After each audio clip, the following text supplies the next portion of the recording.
Om Ajnanathmirandhasya Jnananjanashalakaya Chakshurunmilitam Yena Tasmai Shri Gurave Namaha Sri Chaitanya Manobhishtam Sthapitam Yena Bhutale Swayam Rupa Kadamahyam Dadati Swapadantikam Vandeham Shri Guru Shri Yutapadakamalam Shri Gurun Vaishnavamscha Shri Rupam Sagrajatam Sahagana Raghunathanvitam Tam Sajivam साद्वैतम सावधूतम परिजन सहितम कृष्ण चैतन्य देवम श्री राधा कृष्ण पादान सहगण ललिता श्री विशाखान्वितांश्च हे कृष्ण करुणा सिंधो दीनबंधो जगत्पते गोपेश गोपिका कांत राधा कांत नमोस्तुते तप्त कांचन गौरांगी राधे वृंदावनेश्वरी वृषभानुसुते देवी प्रणमामि हरिप्रिये वाञ्छाकल्पतरुभ्यश्च कृपा सिन्धुभ्य एव च पतितानां पावनेभ्यो वैष्णवेभ्यो नमो नमः।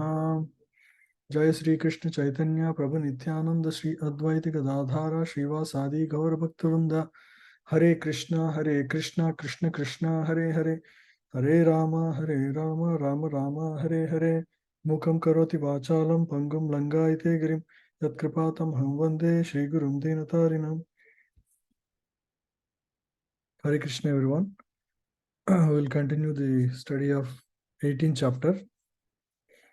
We studied up to verse 9 last week, which is primarily about acting with detachment. Tyaga, sannyasa, those are the terms that Arjuna inquires Lord Krishna to better understand how to act in this world with detachment. And those were covered up to 9th verse we covered. So we'll continue from there. So, yeah. So 1 to 6, the theme is a true sannyasi doesn't need to renounce his activities, but he actually renounces the fruits of his activities. So the term tyaga and sannyasa were discussed. If you remember, Arjuna inquires, what is tyaga and what is sannyasa? Anyone remembers? Just speak your mind. What is tyaga? Oh, the answer is right here. Okay. Yeah. Tyaga is giving up the results of your activities, not having any expectations. Right. Tyaga means detachment from the results. The detachment from the results. You may perform activities, but generally activities are performed with some motivation. I will do this because I will get that. Right? Fruit motivation. There is a fruit motivation for activities that one performs in this world. When that is not there, that consciousness is one of tyaga. What is sannyasa then? If tyaga is renouncing the results of the fruits or the renouncing the results of activities, what is sannyas? Activity is born out of material desires. That is sannyas. Sannyas is about giving up. Sannyas is giving up activities that are materially motivated, right? Giving up activities that are, if you look at all the sannyasis in ISKCON, will they go for job to earn money, or will they do some business to make money, to to fulfill their desires? They don't.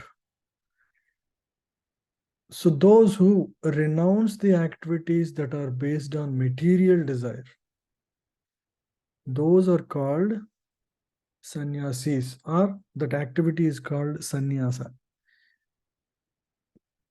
Right? Tyaga is about renouncing the results of activities. Sannyas is about renouncing the activities themselves that are materially motivated. Net result should be same, right? One should act, one can act in this world. Those activities that are based on that are not materially motivated. And for whatever activities one performs, one can renounce the fruits of those activities. If I get some, so we're renouncing the fruits means I perform some activity, I get some fruit, I offer it to Krishna, right? Arjuna is performing, fight or war. But what is the purpose? It is to fulfill the desire of Krishna. It is not about, after the entire Bhagavad Gita is spoken, his motivation is to please Krishna. That is the only motivation for his fight. It's not about winning the war for kingdom, or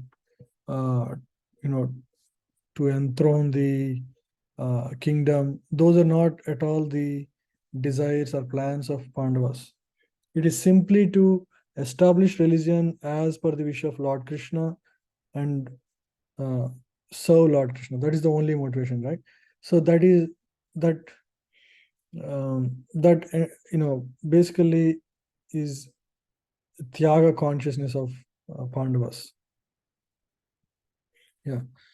And Krishna, in the third verse, Krishna talks about the various opinions about uh, activities, how to perform activities, or which activities should be abandoned.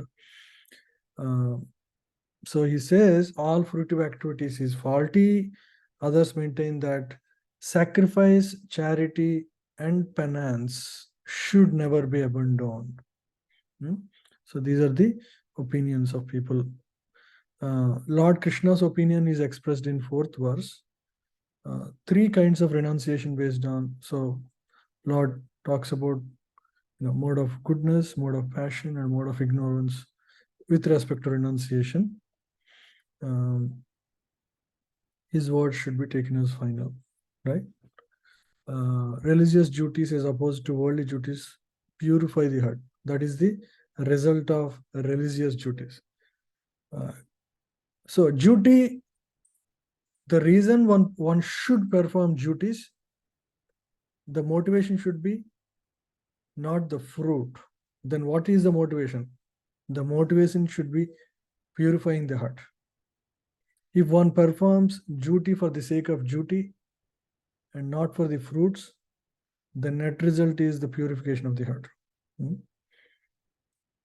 Sacrifice, charity, and penance should never be given up because they purify even the great souls. These activities should be done by everyone. Even great souls get purified by that. So we discussed all of this. I'll skip.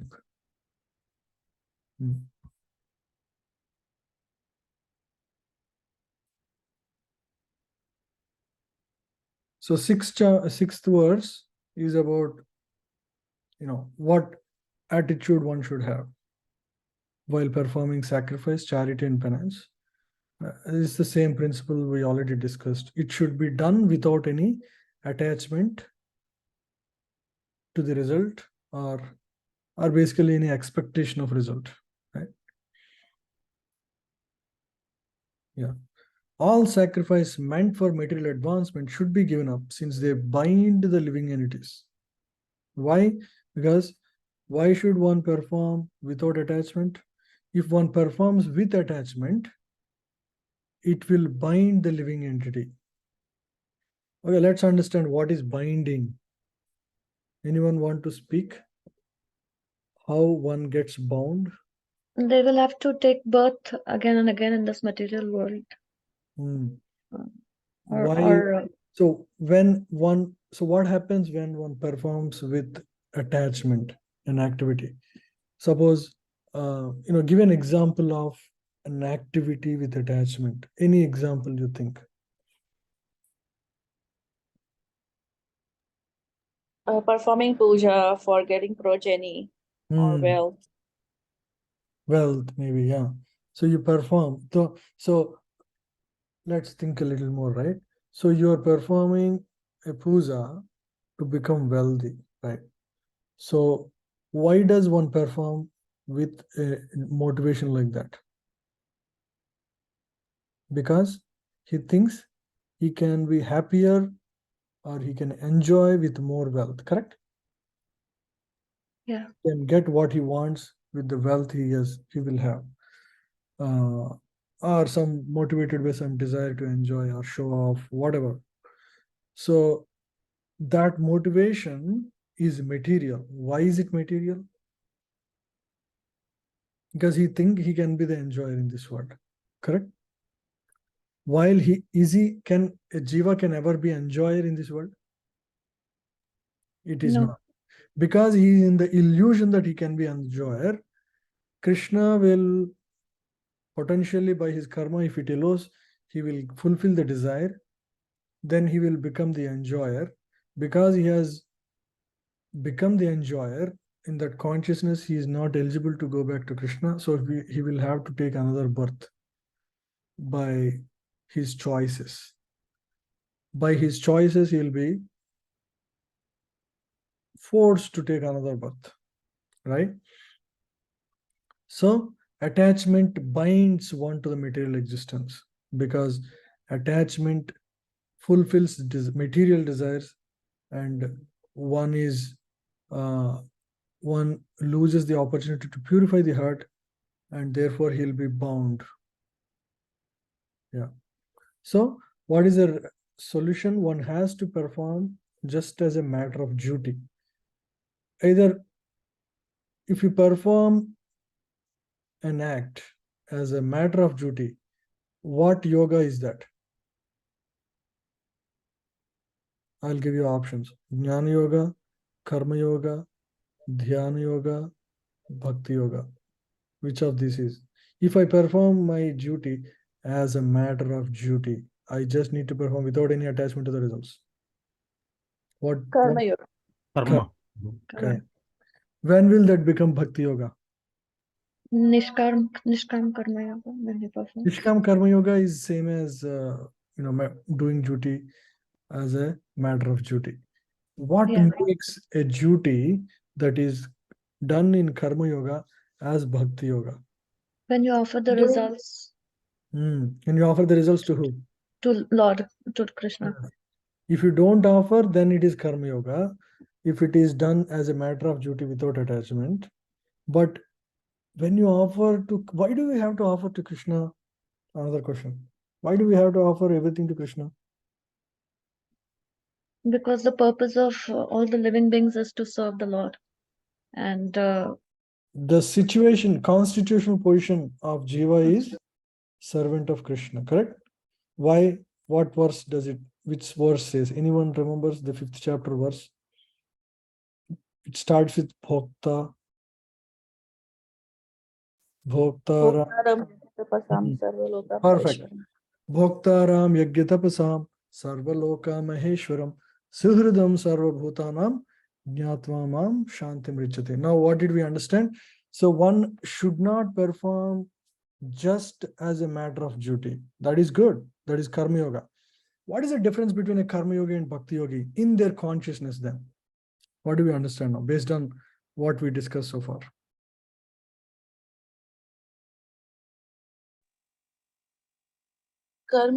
Karmis. Karma Yogis. We're talking not about Karmis. Karmis are attached workers. Karma Yogis are detached workers. Bhakti Yogis is a superset of a detached worker, but he has something more, that he is offering the results to the Lord, right? Arjuna is not a Karma Yogi. Arjuna is a Bhakti Yogi because he is doing for the sake of Krishna.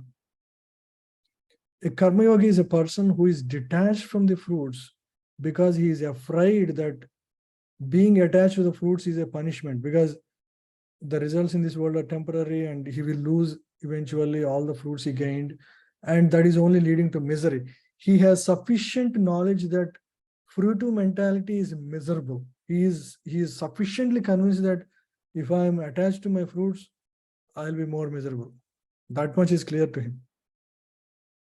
But what is missing in Karma Yoga is that who is the actual enjoyer of all the fruits? He doesn't know the verse Bhoktara.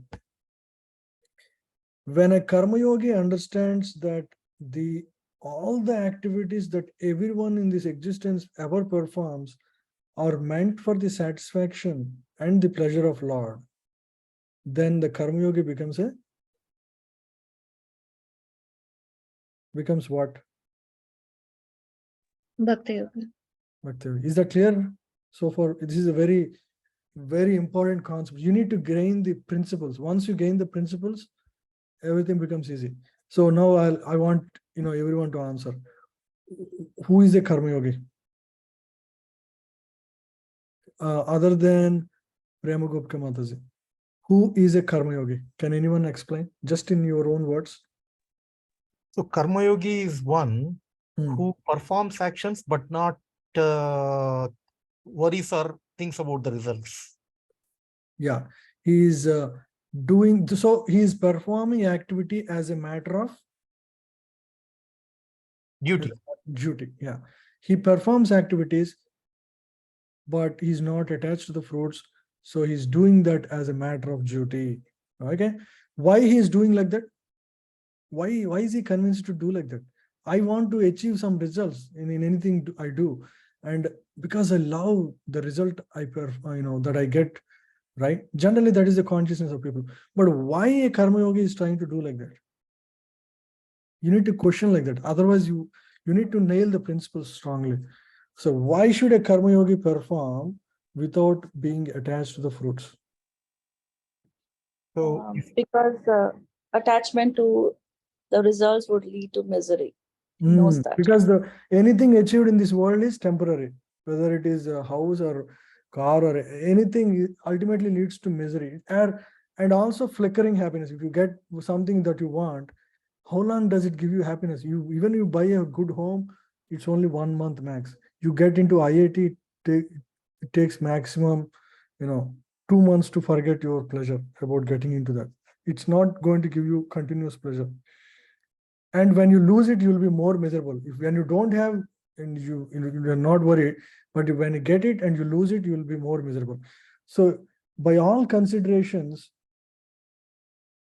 results of activities in this world will give temporary happiness and long-term misery. Short-term happiness, long-term misery. That's very clear. So a person who grasps this principle becomes a Karma Yogi. I want to perform duty as a matter of duty. I don't want to be attached. It's misery on the long term, right? So that principle is clear to a Karma Yogi. Now a Bhakti Yogi advances one step ahead. What is that? What is the understanding of Bhakti Yogi now? Beyond. So he's a superset in terms of his knowledge compared to a Karma Yogi. He performs duty as a matter of duty. He knows I am not the person determining the result of my activity. It's in the hand of God. I may sometimes get what I want, or the result of the activity that is intended to come, or sometimes it may not come. That much of detachment is there in a Bhakti Yogi. But besides that, he has one more conviction. What is it? You all can repeat. I mean, it's the same thing that we discussed so far. He knows. So a Bhakti Yogi performs the activities to fulfill the duties, but the results as a Karma Yogi, he is not attached to the results because that will cause miseries. Attaching to the results will cause miseries. But as a Bhakti Yogi, he will dedicate or he will attribute all the results to the Lord. He knows, he's convinced 100% that everything in this world exists for the pleasure of Lord. Everything. So he knows very well that Krishna is the source of everything. He is the creator, maintainer, enjoyer, controller of everything.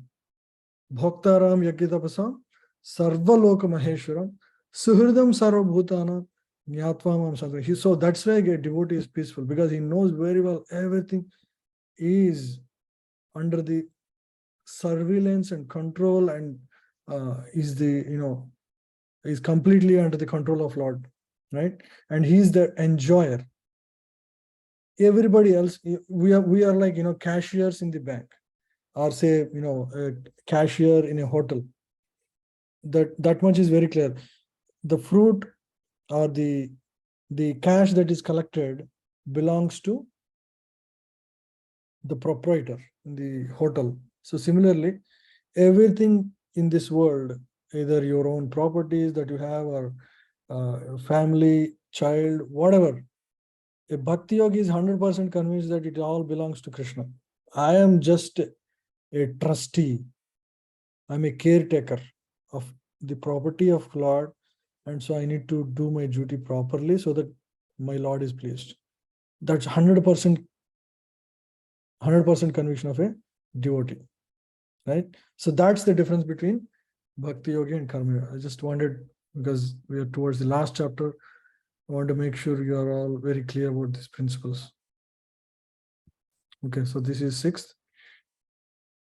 So and then Prabhuji, go- are we saying that, does that mean that the karma yogis have no belief in God? doesn't necessarily or may not have enough conviction. Karma yogi is on the path to become a bhakti yogi, but not necessarily. A karma yogi not necessarily be a devotee. One can perform karma yoga if you have sufficient conviction that material activities in this material world are the source of misery. You don't need to have conviction that God exists or God, everything belongs to God.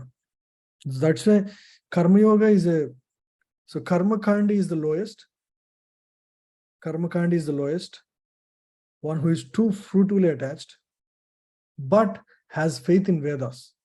He is still thinks that by performing right rituals, I can be happy in this world. That is karma kandi. One step above is karma yogi, when he is sufficiently frustrated with the fruits of material activities. One step above karma yogi is jnana yogi. Hey, karma yogi is thinking, oh, if I perform an activity, I'm going to be miserable because the fruits are going to haunt me. That is karma yogi level. Okay, now if the fruits are haunting, where do the fruits belong? If he doesn't know that it is Krishna, through speculation, he will understand that fruits belongs to some higher truth. That is Jnana Yoga. Jnana Yoga means you don't necessarily attribute that results to a personality like Lord Krishna. Instead, you think that, okay, there is some absolute higher authority. I don't know what that is, but I'm not the enjoyer, that higher authority is the enjoyer. So he is trying to inquire more and more about what is the absolute truth. So that is Jnana Yogi path. So that is a path of inquiry, right? Karma Yogi at the next level, if he goes in the regular path without the mercy of a devotee, he will become a Jnana Yogi. When he is just inquiring, he will not be satisfied. Then he will sit down to meditate. He becomes a Dhyana Yogi. Dhyana Yogi is going to sit down because now he is convinced there is higher truth. I want to approach that higher truth. Then he will sit down in meditation and perform yama, niyama, asana, pratyahar, pranayam, dhyan, dharana, samadhi. So then he becomes a Ashtanga Yogi. Then he will try to meditate on the Supreme Lord within the heart, Paramatma. Yeah. So that is Yoginam api sarvesham, right? So that verse talks about. But ultimately he will realize, okay, that Paramatma is actually the manifestation of Lord Krishna. That is one way he can understand. The other way is he may think that, oh, that Paramatma is myself. If he confuses Paramatma to be himself, he becomes a Mayavadi. If he doesn't confuse and understands that Paramatma is actually manifestation of Supreme Lord, then he surrenders himself. Yoginam sarvesham, that verse talks about this. Then he becomes a servant of that Paramatma, right? So then he engages in devotion service. So then he understands the Supreme Lord. Then he becomes a Bhakti Yogi, right? So it's a step-by-step process, right? One can get to Bhakti Yoga in that step-by-step method, or what is the other way one can get Bhakti Yogi, become a Bhakti Yogi?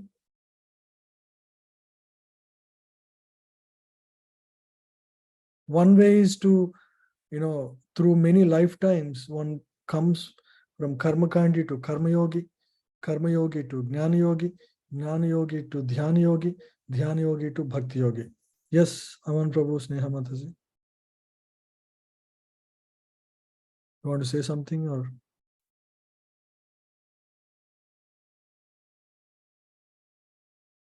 Yeah, I can't hear. Are you saying something?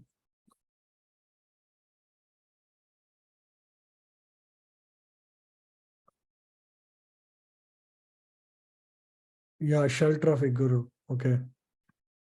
Yeah, that is true. I mean, shelter of a guru is possible even in Dhyana Yoga and Jnana Yoga. Oh, okay. Mic is not working. Yeah. So, what makes one, shelter of a guru? How? By the mercy of a devotee. If there is a devotee that is kind upon us and shares about Lord, like all of you, right? You may not have practiced all these other yogas before you actually stepped into Bhakti Yoga, but by the mercy of a devotee, one can directly start Bhakti Yoga process. One doesn't need to go through the staircase method. One can directly go to, so this is called elevator method. And who gave us Bhakti? It is the mercy of devotee. There is no other cause. Bhakti is caused by Bhakti only. Okay? Otherwise, we will not have Bhakti. So, is that clear to everyone? How did we all got Bhakti Yoga? How did we all got Bhakti Yoga? Anyone, please speak. I can't hear anything. Yeah, by some devotee's mercy. Do you all agree or not? Did you all perform meditation and then somehow, were inspired to continue bhakti? Or were you all informed by the kindness of a devotee? If someone like Prabhupada was never there, Yeah. do you think all of us would be studying Gita right now? Impossible. We have so many engagements. We can do so many other things in life. Why should we spend time here? Yeah. So it is through device class or Bhagavad Gita class, something that some devotee has inspired us about Krishna. That is why we are all here. We are all here, right? Maybe you would have done those things in your past life. That is also a possibility as per Bhagavad Gita. You would have done all those other things in your previous life, and you in this life you started bhakti. Or other case is mercy case. Mercy case means, like Prabhupada, who inspired so many souls in the Western world to take up bhakti yoga, right? So when a devotee showers his kindness, Lord accepts that. So that's also a possibility. Now I hope everything is clear to you all about the various stages of development. Is it clear? Any questions?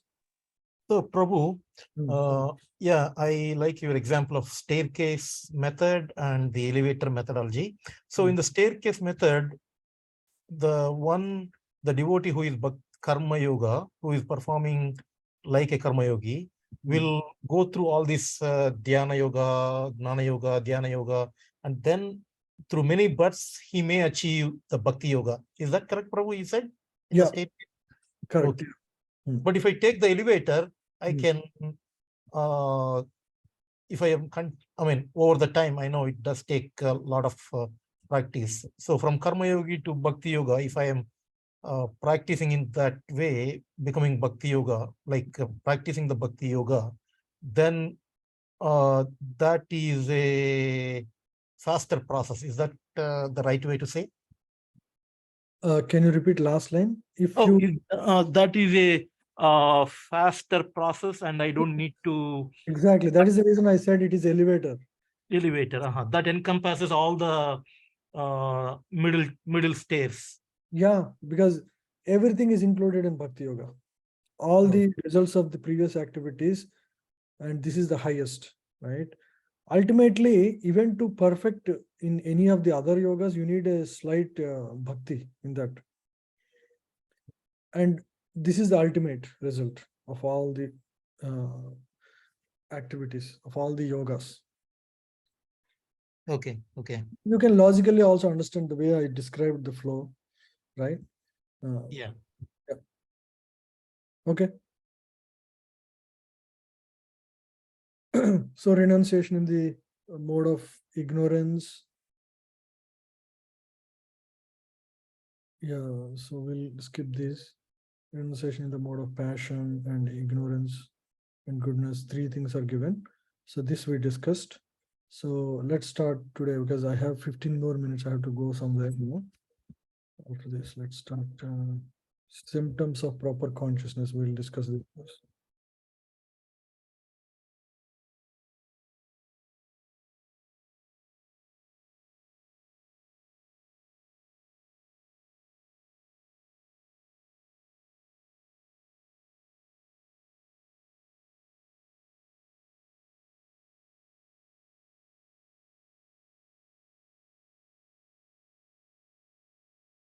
Karyam iti eva yat karma. Can you all read with me? Yeah. Karyam iti eva yat karma. Karyam iti eva yat karma Niyatam kriyate arjuna. niyatam kriyate Arjuna. Sangam chaktva phalam chaiva. Sangam tyaktva phalam chaiva Satyagaha satviko mata. satyaga satviko mata. Yeah.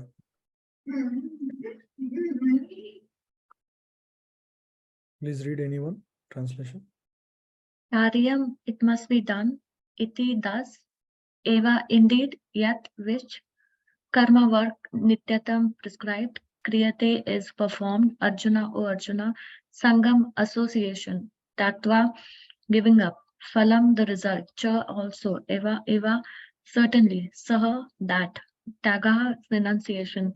Satvikaha, in the mode of goodness. Mataha, in my opinion. Yeah, please read translation, Mataji. O Arjuna, when one performs his prescribed duty only because it ought to be done and renounces all material association and all attachment to the fruit, his renunciation is said to be in the mode of goodness. Yeah, so this is clear. So you perform activity, but do it only as a prescribed duty. This is my duty as a son, as a father, as a husband, as a wife, as a caretaker, without any material association or material motivation, right? And giving up all attachment to the fruit. Such renunciation is mode of goodness. Is the ideal consciousness in performing activity at a karma yoga level, right? So Prabhupada actually describes. So Prabhupada always points to bhakti yoga in his purports. So you can read this line, Mataji. I highlighted here. A man working in Krishna consciousness in a factory does not associate himself with the work of the factory, nor with the workers of the factory. He simply works for Krishna. And when he gives up the result for Krishna, he is acting transcendentally. So even a person who is working in a factory, if he thinks that this is my service to Krishna, this is my service to my Lord, right? This is the only motivation for me, then it's actually, this is even higher than this mode of goodness. This is actually, whatever Prabhupada described here, is actually in the transcendental consciousness. Mode of goodness is still material. This is actual transcendental consciousness. Nadvesh. This factory is any material factory, you mean like a regular labor activities? Correct, yeah. Like, any factory that manufactures something, right? For some products that exist. Software factory. Software factory also, yeah. Yeah, anything that produces some product or service. If you work there, but you think that the result of this work is not meant for, for my own enjoyment, the money that I get or the promotion or bonus, everything that I get as part of my work, if I consider that this is the mercy of Lord and it should be properly used in his service, it's not that you give 100% of your earning to Krishna. It's not, that's not it. It meant that you use every penny of it for the right cause, not for your, sense gratification or any other lower conditions. Na dveshti akushalam karma Na dveshti akushalam karma. kushale nanusajjate Kushalena nusajjate. tyagi sattva samavishto Tyagi sattva samavishto. Vishto medhavi chinna samshaya. Medhavi chinna samshaya. You can read the translation directly. The intelligent renouncer, Hmm. situated in the mode of goodness, neither hateful of inauspicious work nor attached to auspicious work, has no doubts about work. Hmm. So the intelligent renouncer situated in mode of goodness, neither hateful of inauspicious work nor attached to auspicious work. So he doesn't differentiate whether this is auspicious or inauspicious.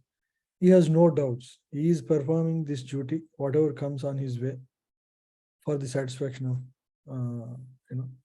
he's not attached basically. Yeah. Prabhupada translate into a Bhakti Yoga kind of purport. You can read this, Prabhu. Okay. A person in Krishna consciousness or in the mode of goodness does not hate anyone or anything which troubles his body. He does work in the proper place and at the proper time without fearing the troublesome effects of his duty. Such a person situated in transcendence should be understood to be the most intelligent and beyond all doubts in his activities. So generally Prabhupada gives the example of a housewife cooking in a on a summer day, even though weather is very hot and she's sitting before a stove that is hot, she still tolerates and continues her duty without giving up due to laziness or so one should perform his work as a matter of duty without without any shortcuts or without any laziness, right? So that kind of renunciation is in the mode of goodness. Nahi deha brita sakyam Nahi deha Sakyam tyaktum karmani asheshata Tyaktum Yatum karmani Karmani Ashirchata yastu karma phala tyagi yastu karma phala tyagi satyagi te abhidiyate.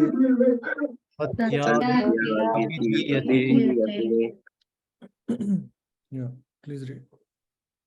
It is indeed impossible for an embodied being to give up all activities, but he who renounces the fruit of action is called one who has truly renounced. So, what is an embodied being? Anyone want to say? One who has a material body, the soul that is trapped in a material body. Soul is trapped in a material body. So anybody with a body which is material is called embodied. So for the embodied living entity, it is almost impossible to give up activities. For its survival, it has to perform activities. Activity is a must.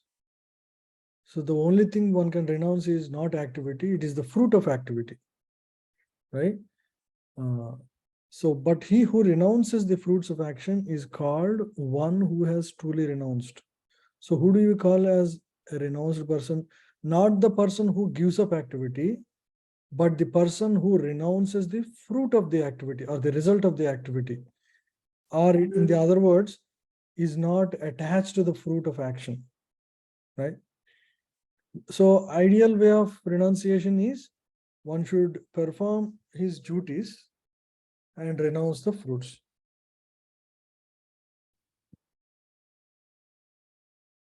Yeah, please read. It is said in Bhagavad Gita that one can never give up work at any time. Therefore, he who works for Krishna and does not enjoy the fruitive results, who offers everything to Krishna, is actually a renouncer. There are many members of the International Society of Krishna Consciousness who work very hard in their office or in the factory or some other place, and whatever they earn, they give to the society. Such highly elevated souls are actually sannyasis and are situated in the renounced order of life. It is clearly outlined here how to renounce the fruits of work and for what purpose fruits should be renounced.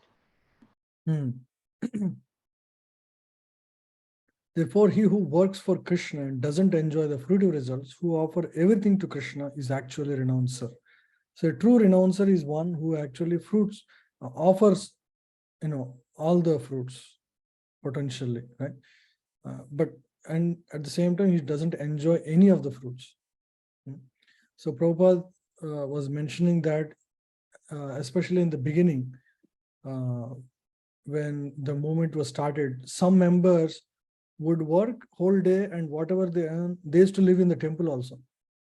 So that is how our, ISKCON society was organized at the time. The devotees were, they are full-time members. They were staying in the temple. They sometimes used to go out and do some work like driving car or whatever. And whatever they earn, they actually give all of that to the temple itself. That is how they were, initially it started. But then later on, devotees had to live outside because, the conditions changed, and they earn and they sacrifice part of the earnings, in services or, in festivals or whatever to improve the cause of the temple, right? So that is how it is now. So the idea is to, not have any enjoyment mentality and give whatever in your capacity you can give. Yeah. You have any question, Mataji? Yes, Prabhuji, in verse 10 purport, so the kind of work, Srila Prabhupada says that he does work in a proper place. So what does it exactly mean? So he's intelligent enough to choose the kind of work, like where there's no meat or something like that? Yeah, like for example, any intoxication or, Okay. So yeah, we need to see the places because the environment also influences. Okay. Because I got a bit confused because the verse said neither hateful of inauspicious work nor attached to auspicious. So I thought, okay. Okay, so but obviously you would choose something. Okay, got it. Thank you, Prabhu. Yeah. Yeah, but still one has to, choose the right place.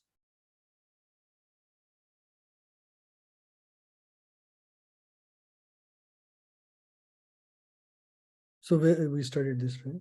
Yeah, we are still, I think, discussing this. Such highly elevated souls are actually sannyasis. Sannyasi is not about a physical dress. Many people think, okay, sannyasi means one who wears orange robes. So what is true sannyas then? If it is not in the dress, one need not be in the renounced order to be sannyasi. Though externally we can symbolize, okay, a person with orange robes and who is not, who is fully dedicated his life for Krishna is a sannyasi. But the real spirit of sannyasi is what?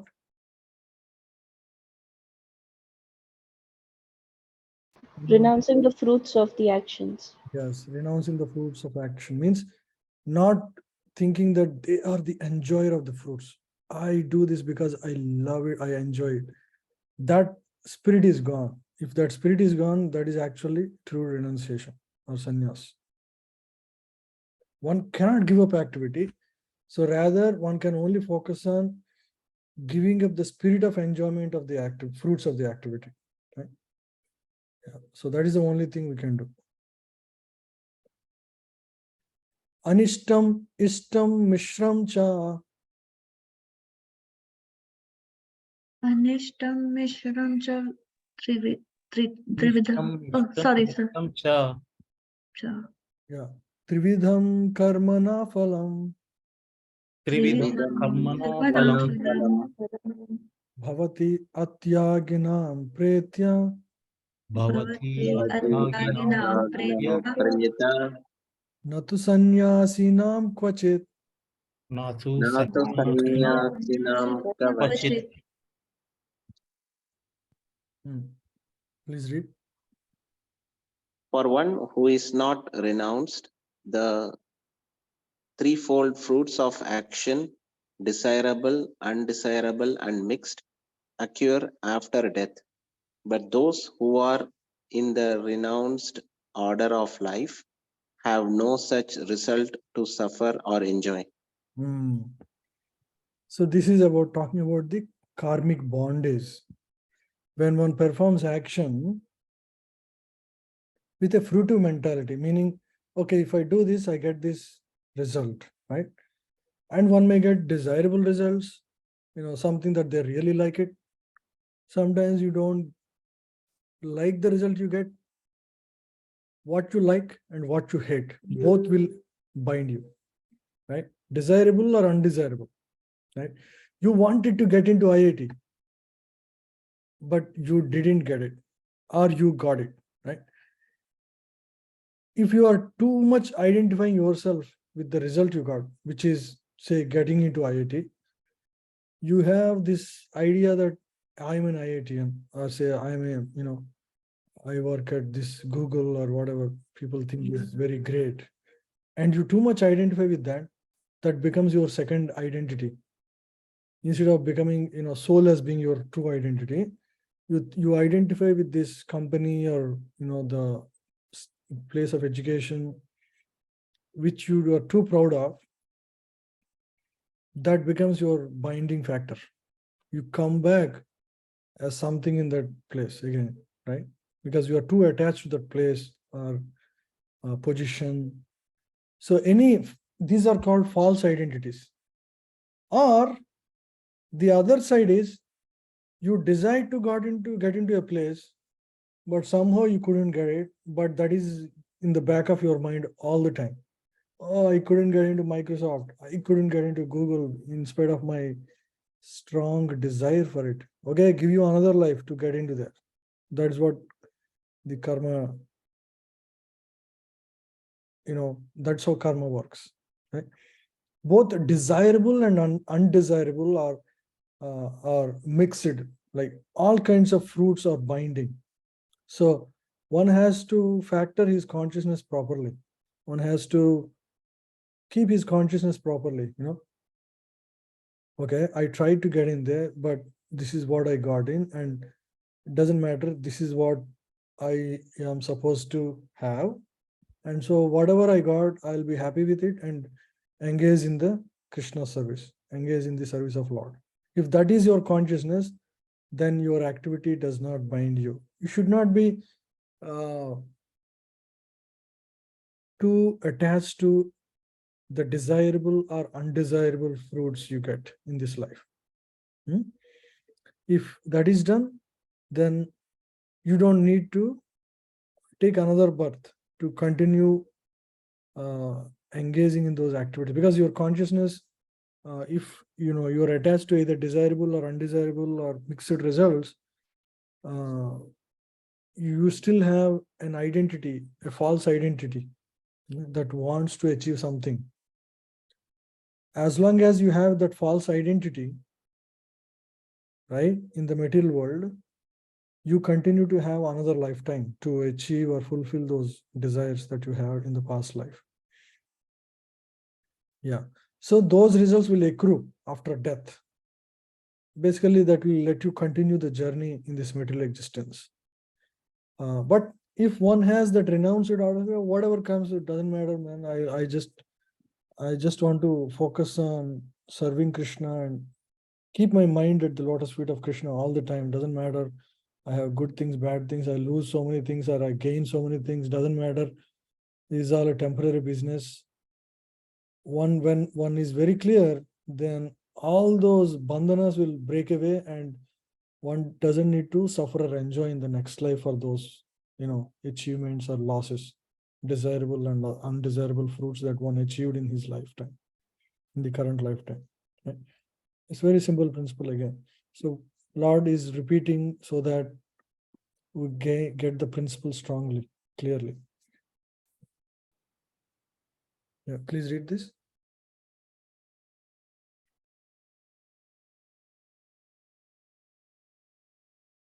Okay, let me read. Yeah. A person in Krishna consciousness acting in knowledge of his relationship with Krishna is always liberated. Therefore, he does not have to enjoy or suffer the results of his acts after death. A person who is Krishna conscious, he knows very well. Okay, yeah, I worked for the activity, and whatever result I got is by the mercy of Lord. Doesn't matter whether it is desirable or undesirable. I'm happy with it. Then there is no binding. So he has nothing to suffer in the future lifetime. Very simple. Okay, so we need to end the class. I have to go for some other place. If you have any questions, we can take 1 more minute. Otherwise, we'll end the class. We'll continue from 13th verse next week. Prabhuji, we are still everything is in the with reference to our material life, right? Things like not being enjoyer also in terms of a material rewards. Like one could enjoy doing work for Krishna. That is okay, isn't it? Can you repeat the last line? One can be an enjoyer doing work for Krishna. Yeah. I mean, Doing work for Krishna. Yeah, one can be happier to work for Krishna. Enjoyer means I am the enjoyer, that I, me, mine consciousness, that is not there for the devotee. I am the enjoyer, that sense of false identity is not there. It has to be gone. I work for Krishna, and as part of that, yeah. So there is a satisfaction in the heart that comes when we serve Krishna. That is different than I am the enjoyer kind of mentality, right? Do you see the difference? When one just performs for the satisfaction of Krishna, there is a different level of satisfaction of the heart one gets. I'm doing this for the pleasure of Krishna. That's what we should do. See, we can enjoy it. It doesn't mean that we don't enjoy the work we do. But the spirit and consciousness is very clear that it is the Krishna who is the ultimate enjoyer of all the activities I perform, and all the fruits I achieve are by the mercy of Lord. That should be one very clear to individual. Okay? Yes, thank you. Thank you, Prabhuji. Thank you all very much. Thank you for joining. I will continue next week. Hare Yeah, Krishna. Hare Krishna, Prabhu. Thank you, everyone. Hare Krishna. Hare Thank Krishna. you. Thank you.